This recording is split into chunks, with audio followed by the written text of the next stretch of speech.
Ladies and gentlemen, welcome back to the Indie Zone podcast. My name is Kathy. The week of March 17th through the 24th is a monumentally important one.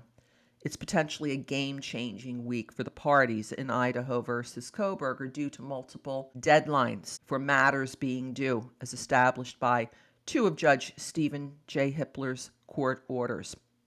The first matters that are due on March 17th, 2025 are the responses in opposition to the other side's motions in limine.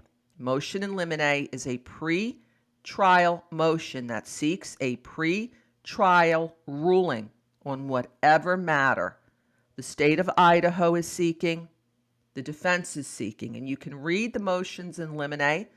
They were filed on the docket February 21st and February 24th. So on the 17th, the state gets to file their response in opposition to whatever Mr. Kohberger is asking for in his in limine motions, and the defense gets to file their responses in opposition to the state of Idaho's in limine motion. Now, the caveat being the state came back rather early, a full week early, and filed a few responses already. And you can look for those on the docket. They were published on the 10th of March. What else is due? Well, if we look at Judge Stephen Hippler's January 31st order, which established the deadlines for the in limine briefings, we will see that number one, the 17th is established there as being the deadline for the responses to the motions in limine. But then we see also on the 24th of March that Judge Hippler has set that date as being the deadline for any replies to the motions in limine. What is this?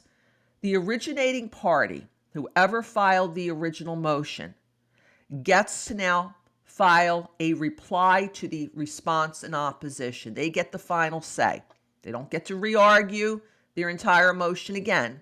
They can file a reply, however, opposing whatever the response says. At that point, when you see the replies filed, you now know that the briefings are closed. There's nothing further to be said by either side regarding in limine rulings.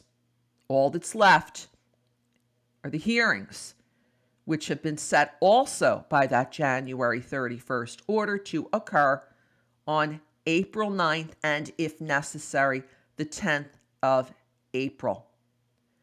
What else is due on the 24th? It's not just the replies to the in limine motions, but the very important proposed jury questionnaires are due to be filed on the 24th of March by both sides under seal. And that comes from Judge Hippler's October 9th pretrial and trial order.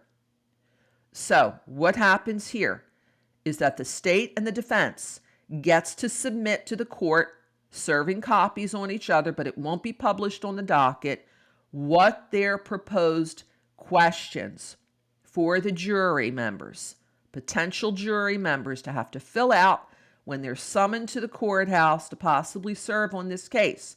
They're going to be given a jury questionnaire to complete, and then that tool will be used by both sides during voir dire to help to determine if they want to strike or keep a potential jury member who will sit in judgment. They will be the trier of fact in this case. And when you see jury questionnaires, deadlines for them coming up on March 24th, you know that this trial is rapidly approaching. Voir dire will be held on the 30th of July, commencing at 9 o'clock in the morning, per Judge Hippler's October 9th, 2024 pretrial and trial order. We will continue to keep you posted as further developments arise. Until next time, this is Kathy.